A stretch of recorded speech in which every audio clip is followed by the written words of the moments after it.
from 98. Ground control to Major Tom. We've been expecting you, Mr. Boyd. Robbie Burns. Average poet.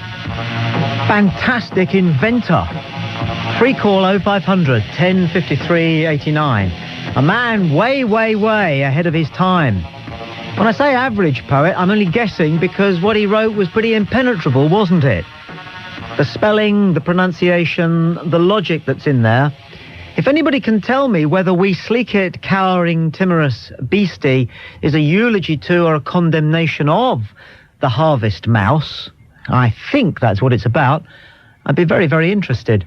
Average poet, but then I can't think of a good one, and nor can you, because there's no such thing as a good poet, no such thing as a great poet, because poems are very short, unlike a good novel or a play or a film, and you have to work too hard to work out what they mean. No, poetry is for the birds, but inventions, inventions! You can never get enough inventions. If it wasn't for inventions, you wouldn't be doing anything that you're doing now. You wouldn't have done any of the things that you've done today, will do for the rest of today, or will do for the rest of your life if it wasn't for inventions. Now, you can't say the same about poetry. So why do we remember Robbie Burns as a poet when in actual fact he was a fantastic inventor? I bet you've thought of a few things that want inventing and had a go on the back of an envelope at inventing them. Well, why aren't they patented? And why aren't you rich? Take the first step towards that nirvana now. Free call 0500 1053 89 with your fantastic invention. But I'll bet you it's not as wonderful an invention as Robbie Burns. Average poet. Fantastic inventor.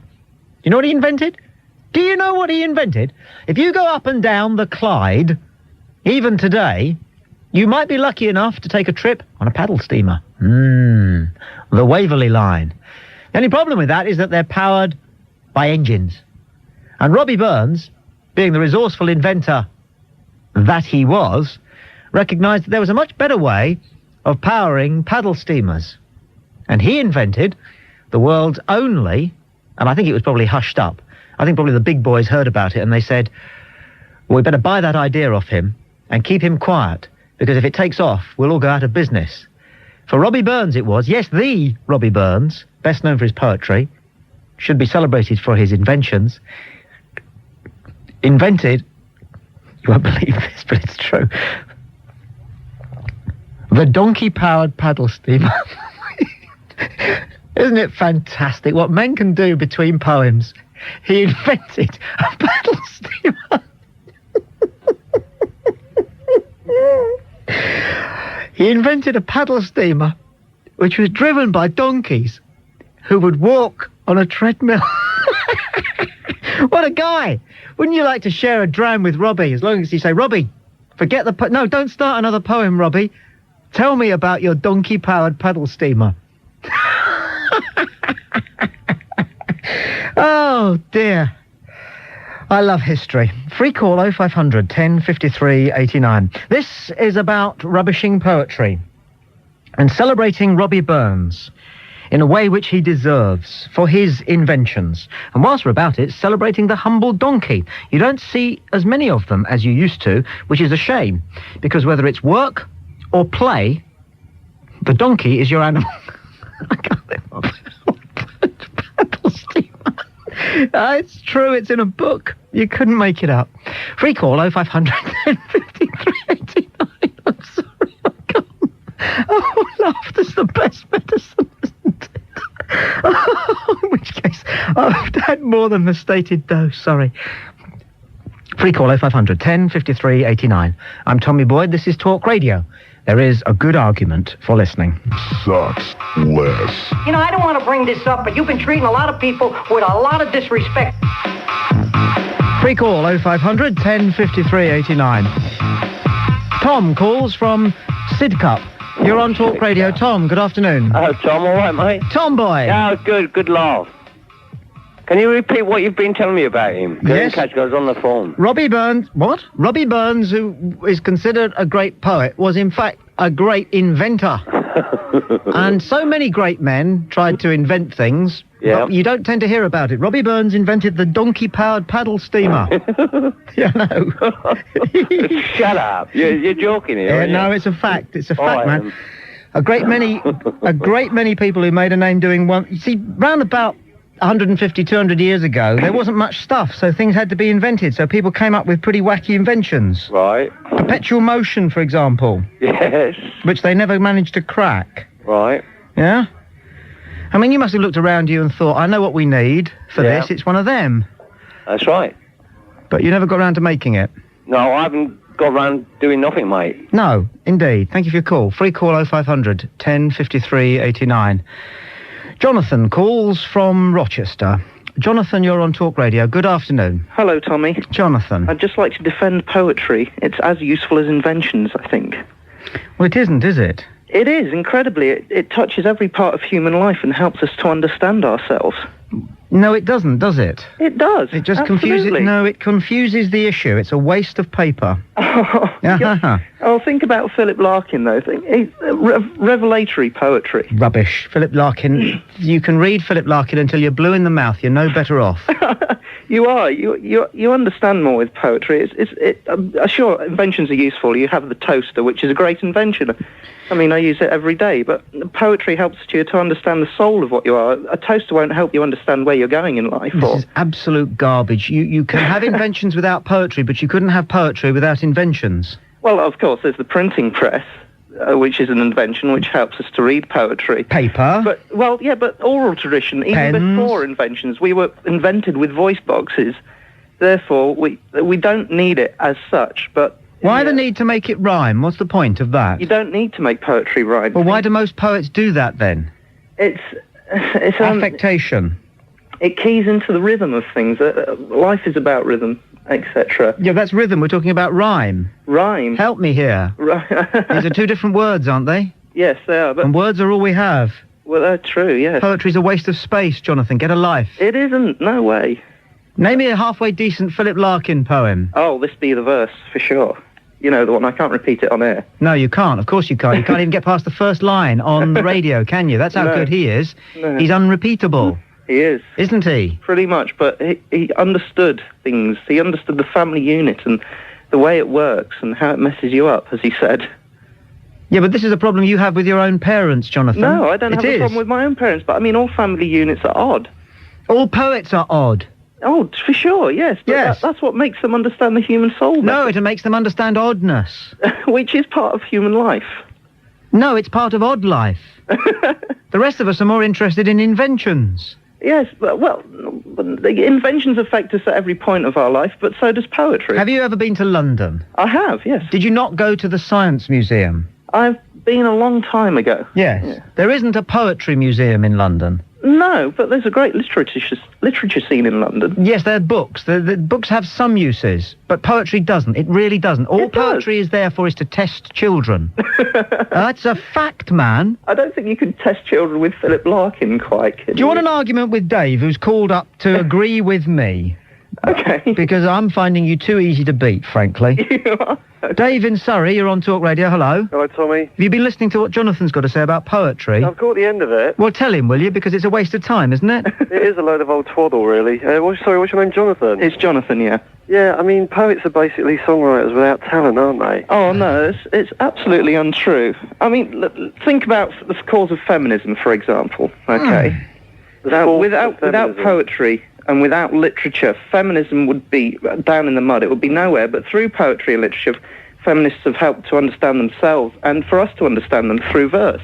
Through literature, possibly, not through poetry. I would have thought, David. Nobody's ever learned anything useful from poetry. If you want to write something in verse and you want to reach a lot of people, then you have to learn how to play a piano or a guitar and make songs, because people remember the words of songs. How many people could quote more than a few lines of poetry from anybody? I know quite a few. Well, yeah, because you're into poetry, but you're a tiny minority. I mean, you were going on about Philip Larkin. That so-called profound poem he wrote about the family. The famous line was, they mess you up, your mum and dad. He obviously didn't use the word mess.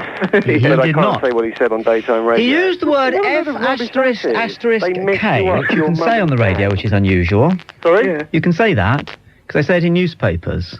What, the F word? Yes, you can say that. Yeah. So everybody knows exactly which word you're talking about, but you can't say the word. Isn't it a ridiculous world you live in? That is because it's just a word, and there are worse things that you can say. Yes. This is the power of words we're talking about here, Dave. We've got to be careful, otherwise we'll start agreeing with Jonathan. But going back to Larkin, though, he was completely wrong, wasn't he? I mean, all right, your mum and dad do mess the odd person up, but he didn't offer any alternative to the family as being the best way of bringing children into the world, did he? I mean, he didn't write a poem in favour of kibbutzes or care centres for children. He celebrated a lot of things as well, though. Poetry is both he celebrated them to himself and a tiny elite of intellectuals that bother reading poetry. So therefore, he's had no impact on the masses whatsoever. Isn't just for Paul intellectuals. McCartney has had far greater influence than the greatest poet that ever lived, whoever that might be. But lyrics are poetry as well. Sorry? Lyrics are just poetry. You can't count music. songs as poetry. It is a different area. And what I'm saying is poets should just give up, learn how to play music and write some songs. Then they might actually reach a few people. Now, you've got a flea in your ear now, Jonathan, so off you go and write a poem about it. Okie dokie. Free call 0500 10 53 89. Thank you, Dave. You're welcome. I would have thought the idea that feminism owes its distinguished history to... He's off, that's good. To poetry is just another nail in the coffin of poetry, isn't it? Free call 0500 10 53 89. Paul calls the programme from Edinburgh. Paul, you're on Talk Radio. Good afternoon. Hi there. Paul. I listened to you earlier talking about Cyrano de Bergerac and saying how much you'd enjoyed it. Yes. That's one huge long poem, isn't it? No, it's a play. It's all in poetry, though, isn't it? No, it isn't. I think it's in verse. What's the difference? Well, there's a beginning and a middle and an end. There's a story in a play and a jolly good fight, too. Oh, okay. I'd just like to say, too, that, Burns was brilliant. I didn't know that about the paddle steamer, but what a genius. You still there? Yeah, I am. He didn't influence you in terms of loquaciousness, did he? Brilliant. No. Brilliant. No, he wasn't. What was the poem, We Sleek at Cowering Timorous Beastie, all about, then? I've got it here in front of me, actually. Oh, God. I won't quote it, don't worry. Thank you. He turned up a mouse and said, isn't it a shame that these things happen, basically? Yeah, then what have you got? The best laid plans of mice and men. Gang Off the Glay. It was a good novel. Lousy poem. I think the poem was quite good. What have you got, though? Just cheers you up a bit, doesn't it? No, it doesn't. That's the other thing about poems. They are all miserable. Larkin didn't celebrate anything. He denigrated everything he wrote. I think there's lots of happy poems in Burns. Well, quote me one. Tam O'Shanter. It's a comedy. Oh, yeah. It's a comedy. Yeah, well, it's a ludicrous hat. A what? It's a ludicrous hat. Isn't it? It might be, but it's also a comedy. It's really funny and clever. Well, it's not difficult to write a funny poem about a funny hat, is it? Have you ever read it? I would far rather, and the world would be better off if Robbie Burns, and it's Robbie Burns, by the way, not Robbie Burns, which you've been getting wrong, was remembered for his inventions rather than his poetry. Well, I would like to see a donkey-powered paddle steamer, I have to say that. Exactly. I have to agree with you there. And I've been in Waverley as well, so... You think about it, it would be pollution-free, wouldn't it? Because it wouldn't be burning any fossil fuels. All right, and it wouldn't be polluting the air with any of its exhaust fumes or polluting... Have you ever been behind a donkey? Sorry? Have you ever been behind a donkey? Good for the roses, you know that. That's an easy one, isn't it? Yeah. But there are some things that aren't any use. But Can you eat donkey? Have anybody ever eaten donkey? I think they do in Corsica. Marvellous. Free call 0500 10 53 89. With that endorsement of a Mediterranean holiday, we move on. We're celebrating Robbie Burns, the Scottish inventor, and donkeys and inventions. I'm Tommy Boyd. This is Talk Radio. There is a good argument for listening. Waterhole. Cutting edge. Tommy Boyd. Sucks less. You know, I don't want to bring this up, but you've been treating a lot of people with a lot of disrespect. Nan calls from Inverness. You're on Talk Radio. Nan, good afternoon. Hello, Tommy. Nan. Hello. Now, Tam O'Shanter is a story, a poem about a man, not a hat. Although there is a hat called the Tam O'Shanter. Okay? Thank you, Nan. Free call 0500 10 53 89. Peter calls from Oxford. You're on Talk Radio. Peter, hello. Hello, Tommy. Peter. Yeah, get Nan some help, will you? No. Right. The Holocaust, yeah? When it's going to happen. Yeah? The Holocaust? Yeah, well, anarchy will eventually come, won't it, at some time or other, because there's too many people. Have we checked this man? Yeah. We checked you. After the Holocaust... Yes? Would you want poets or donkeys? Inventors. Yes, inventors. Absolutely. Engineers, mate. Plumbers. Absolutely. Engineers, plumbers, woodworkers, inventors. I wouldn't want a poet. Yeah, no. I would not want a poet. He wouldn't be useful at all. If I were ever washed up on a desert island, I would hope to be washed up with a Scot. Because, pound for pound... Pardon? Or a plumber, or an engineer. They are the world's best inventors. What Scots are? Yes, they are. They are. I know a few. They haven't invented anything that I know, but... They've invented everything, man. They've invented tyres, they've invented roads. There would be no motoring if it wasn't for Scots. I thought Romans Bridges. did the roads. No, they just made straight ones. Oh, Roman roads were straight, all right, but they were very jiggly if you were in a cart.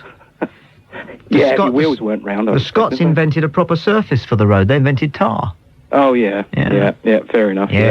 Academy, all right. Absolutely.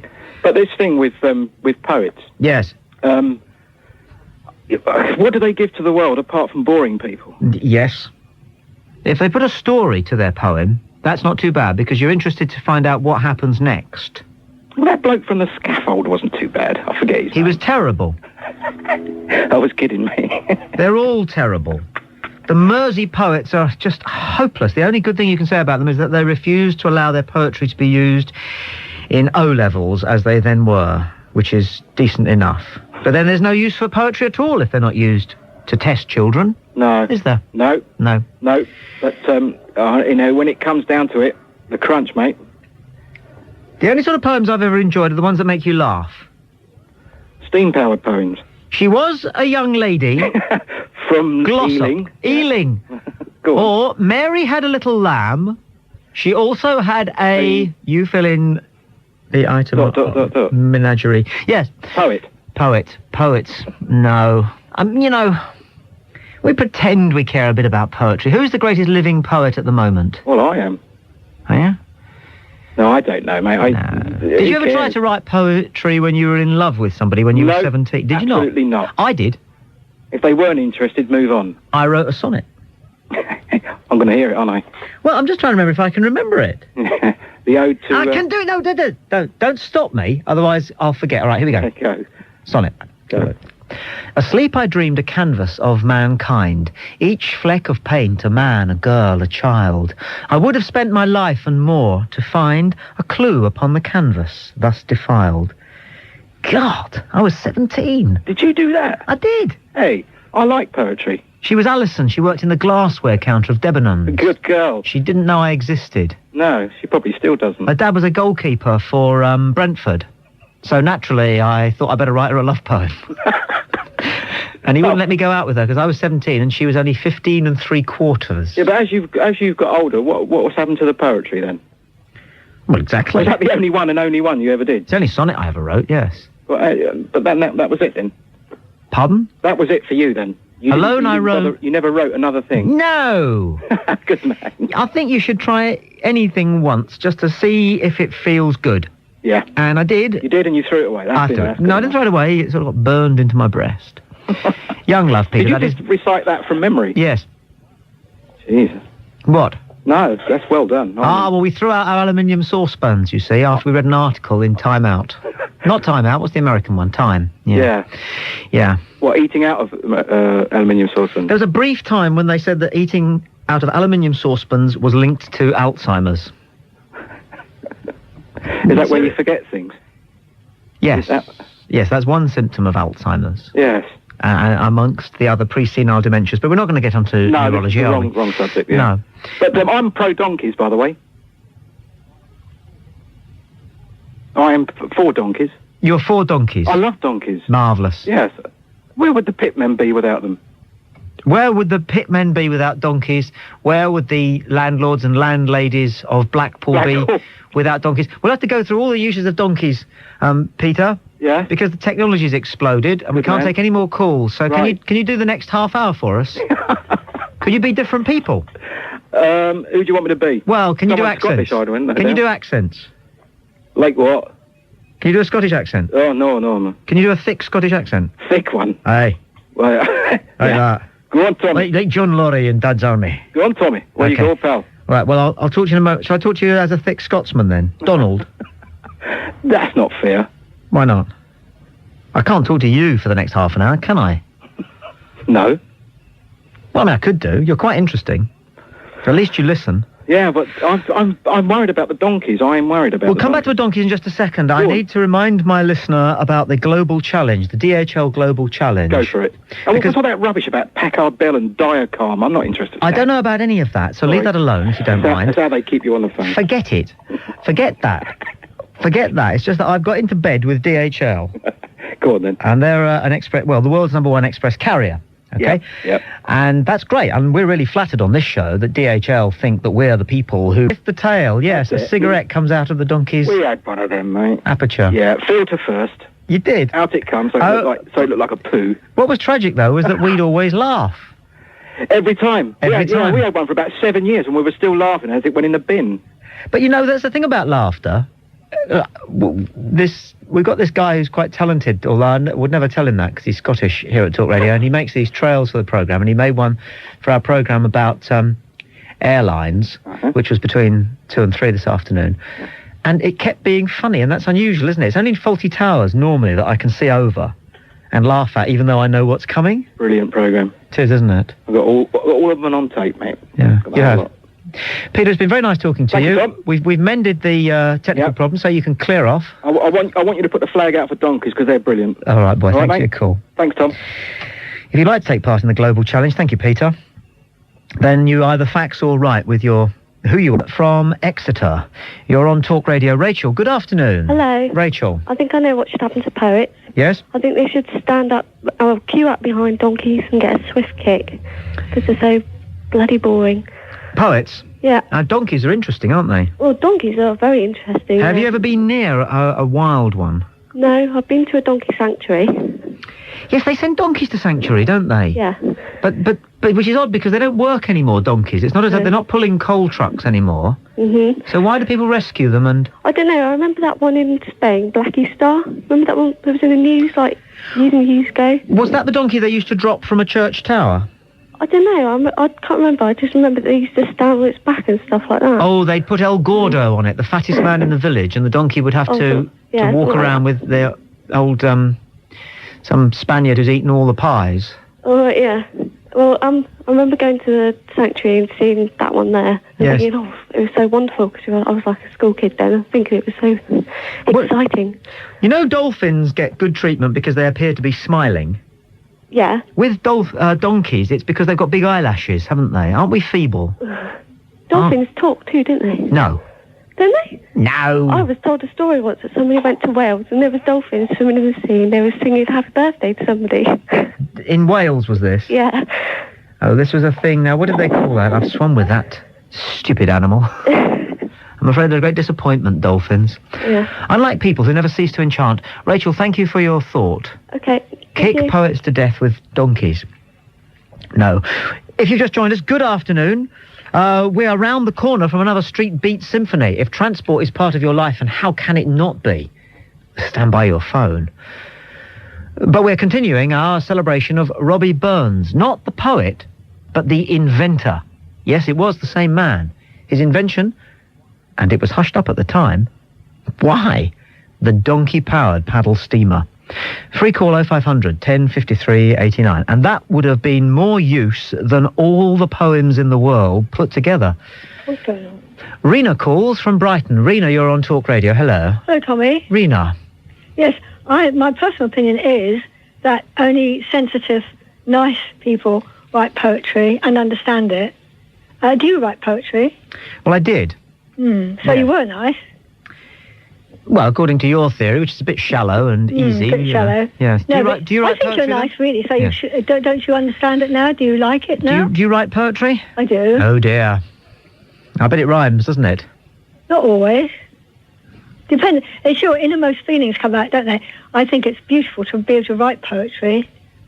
How sad. Well, listen to me. I found this a while ago, and if you'll allow me, I'd be delighted to read it to you. It's from 1898. No. 100 years ago. It's beautiful. The art of conversation, Rena, lies with the listener, not with the speaker. Nobody wants you to read the poem, my love. Well, I bet they would if they heard it. I bet you they wouldn't. I bet you they would. It's beautiful. All right, I'll tell you what we'll do. Clear the lines. Rena, read your poem. I will clear the lines, and if anybody enjoyed Rena's poem, then free call 0500 10 53 89. How long is it? Very short, just 2 little verses. Oh, God, that's too long. Read them on verse. Oh, come on. It says everything about life, actually. Oh, it doesn't. It's rubbish. It's trite nonsense. No, come on. Just one verse then, okay? All right, go on then. But I'm allowed to make noises. You can do whatever you like. Okay. Okay. It's called The Where, and it's got at the top of the page, at Pompey. Just read the poem. All right. No, it's 1898. It was written... Just read the poem. Don't shout at me. Yeah, you listen. I closed my hands upon a moth. Upon a mosque? Moth, M-O-T-H. You are listening. A moth? M-O-T-H. Moth. I said moth. Listen, don't muck about. Well, don't lisp. I don't lisp. Listen to me. If I do, I'm sorry. It's very nice anyway to lisp. I close my hand upon a mosque. It's called The Where, right? Listening? Yes. I closed my hands upon a moth, and when I drew my palms apart, instead of dusty, broken wings, I found a bleeding heart. I crushed my foot upon a worm that had my garden for its goal. But when I drew my foot aside, I found a dying human soul. 1898. And I don't know who wrote it, and I wish I did. But what's all that about? Oh, you think it's rubbish because you're not sensitive, dear. But what's it about? What does it mean? What? Oh, come on. You're intelligent, aren't you? I am. That's garbage, you woman. think about it. You think about That's it. absolute dross. No. I've thought a thousand thoughts since you came on the radio, which were superior to that. Oh, drivel. darling. Absolute drivel. Well, I'm just sorry. You can't appreciate it. No, you're not. Poetry is a badge worn by people, purchased in the shops. Just like those men that you sometimes see on the train in their blazers with a small enamel badge on the lapel, which they bought in some shop. That's all poems are. Free call 0500 10 53 89. Nancy Roberts starts a brand new show this Saturday night between 6 and 10 p.m. on Talk Radio. You could be one of her studio guests if you have a crisis in your life or a relationship that's in trouble. Maybe your mum hates your new boyfriend. Things of that hue. Maybe there's something you need to tell your partner, but you don't want to tell your partner. And Nancy will tell you how to do it along with her listeners. Whatever the dilemma or the dispute, Nancy wants to hear from you. Call the Talk Radio hotline now, 0181 924 0948. And you could be joining Nancy Roberts for her new show here on Talk Radio, 0181 924 0948. Simon calls from Lincolnshire. You're on Talk Radio. Simon. Donkeys are fantastic, Tommy. Aren't they? They are, yes. We used to have 2. We used to overwinter them for a local showman. Marvellous. And they were great. We had them up in the field at the top of our garden. The kids used to ride them. The dog used to chase them. It's great fun. We can sometimes hear one which a neighbour keeps in her front garden, braying.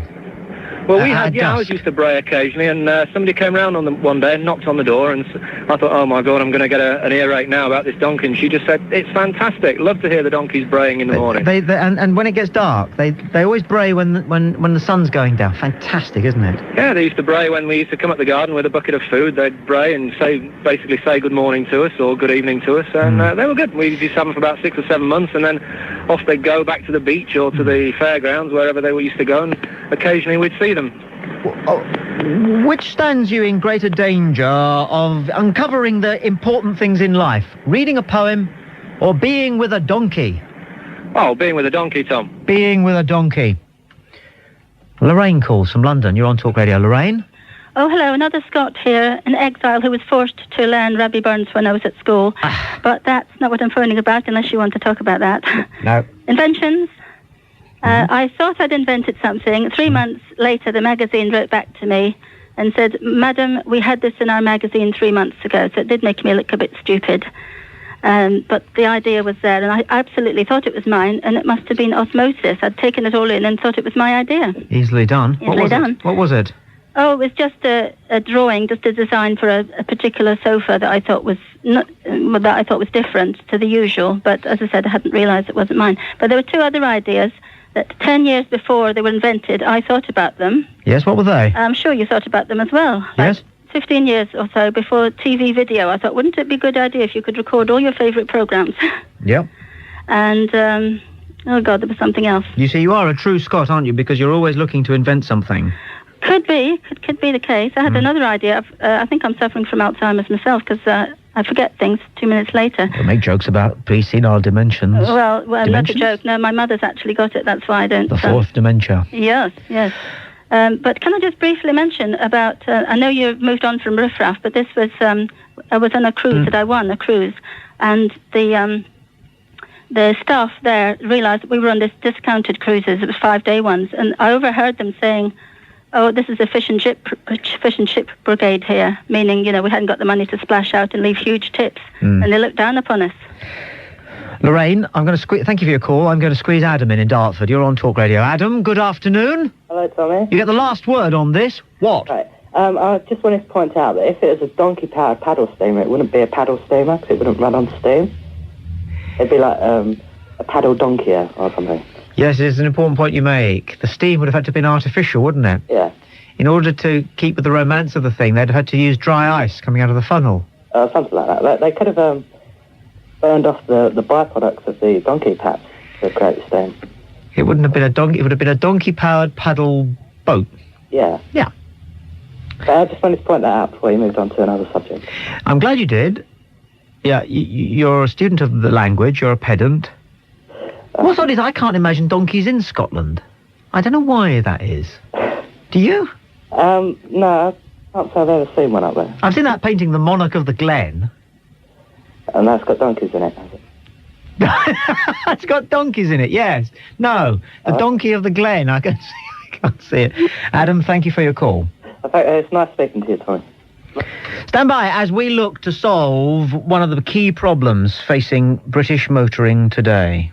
I'm Tommy Boyd. This is Talk Radio. There's a good argument for listening. Tommy Boyd's Street Beat Symphony with DHL Worldwide Express. Are you driving now? Did you drive somewhere today? Will you drive at all today?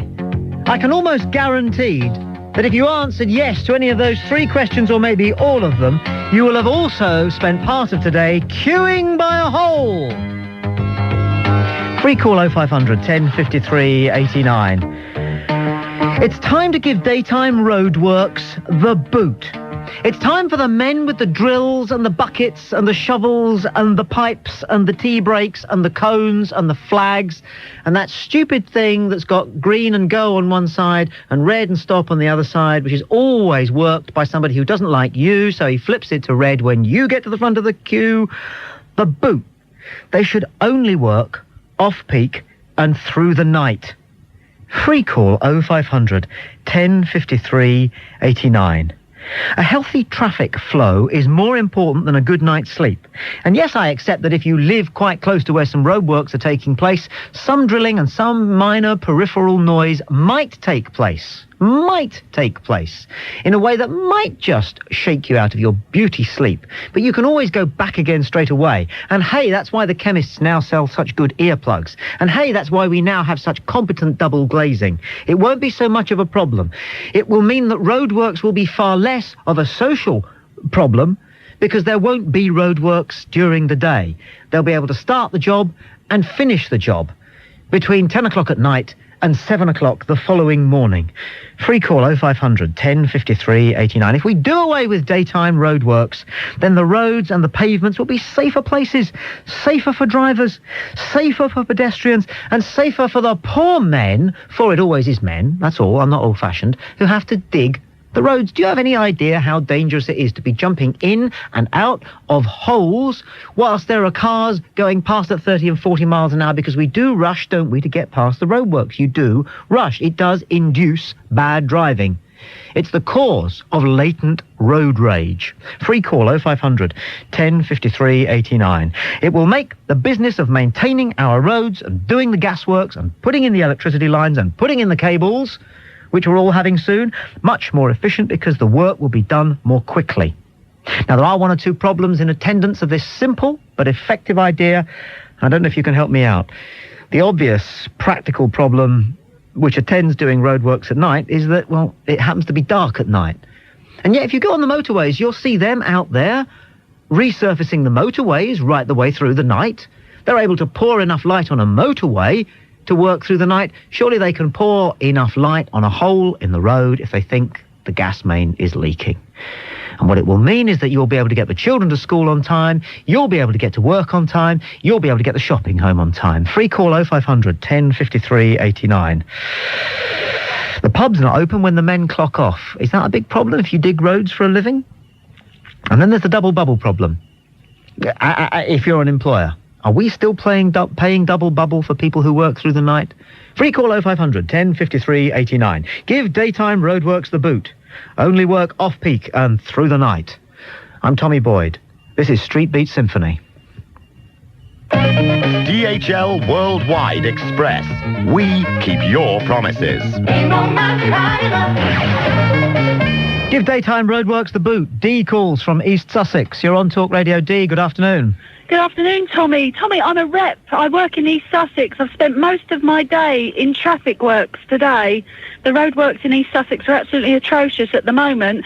But the other side of the coin is that I need the roadworks to be operating during the day because I'm a rep for a tool hire company. And the only time I can see them is during the day. I wouldn't want to be repping at night. Oh, so you actually have to go out and rep at the roadworks? I do. I spend most of my time on building sites and roadworks, yes. Dee, that's a very interesting problem you've got there. Free call 0500 10 53 89. But you say there are a lot of roadworks in East Sussex. What are they doing? They're actually, in the area where I work at the moment, they're installing a lot of new pipes and storm drains because we're right on the coast here, and East Sussex has suffered a lot from flooding. So they're replacing an awful lot of the old pipe work at the moment, which means that in sort of digging up the roads, and actually we've had a few buildings subside as well, which is handy for me because it means more building sites. Dee, she travels in tools.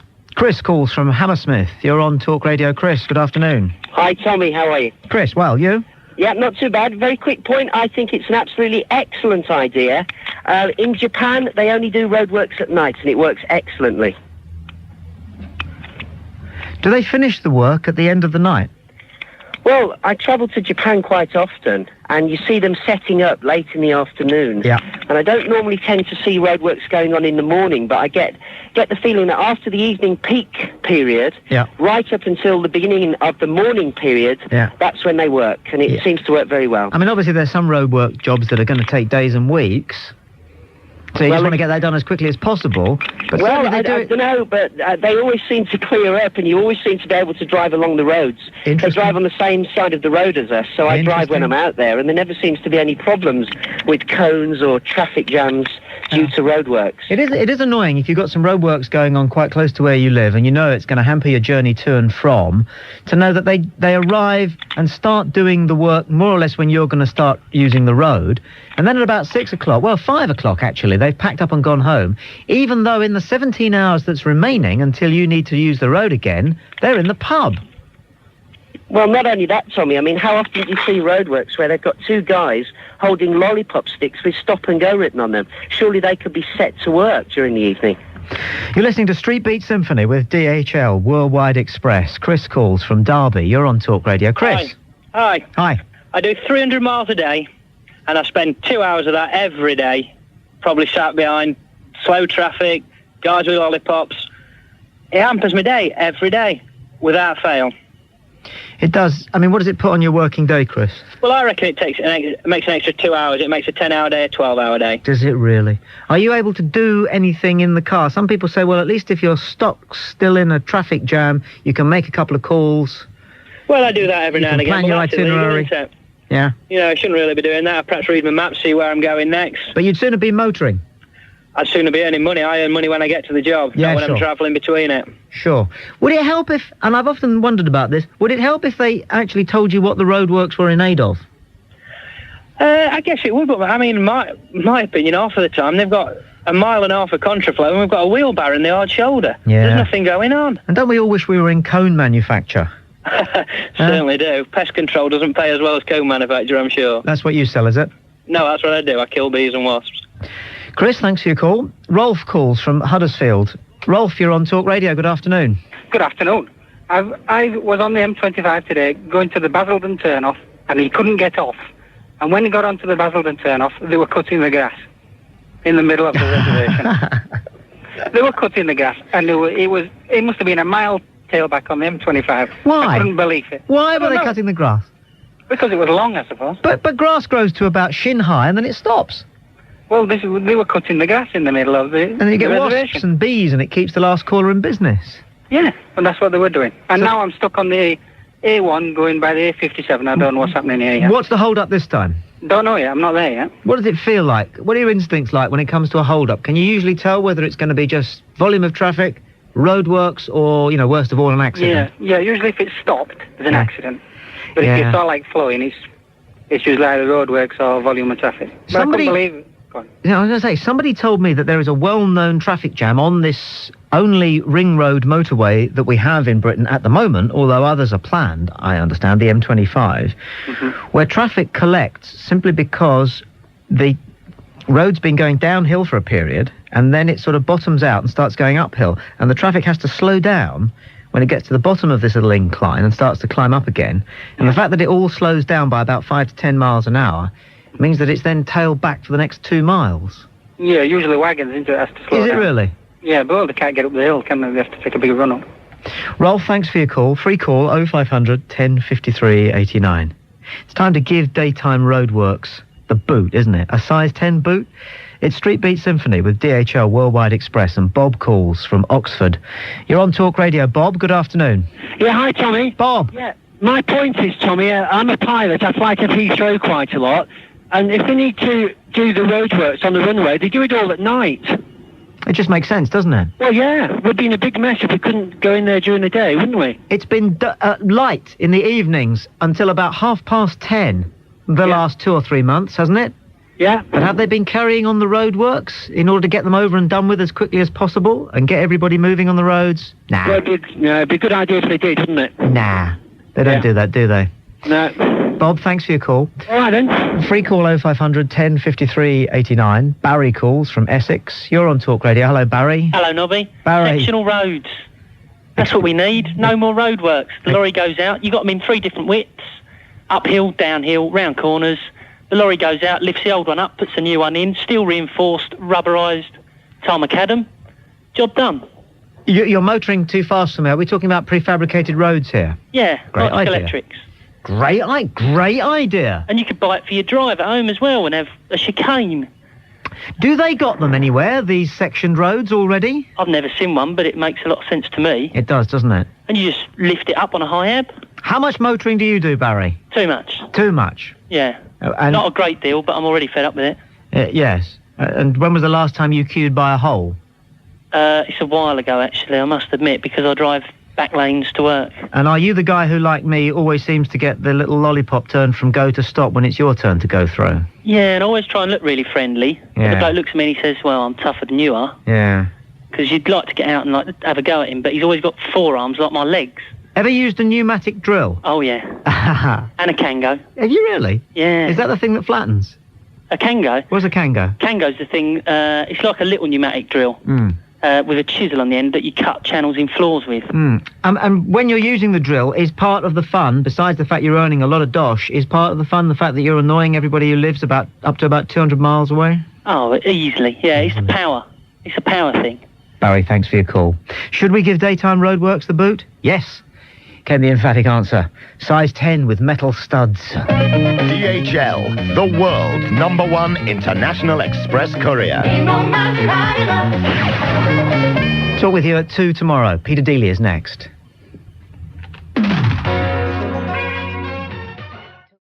Don't forget to subscribe and like. Comment too if you wish. Even slap your legs and make a purchase from Ann Summers. But don't do nothing.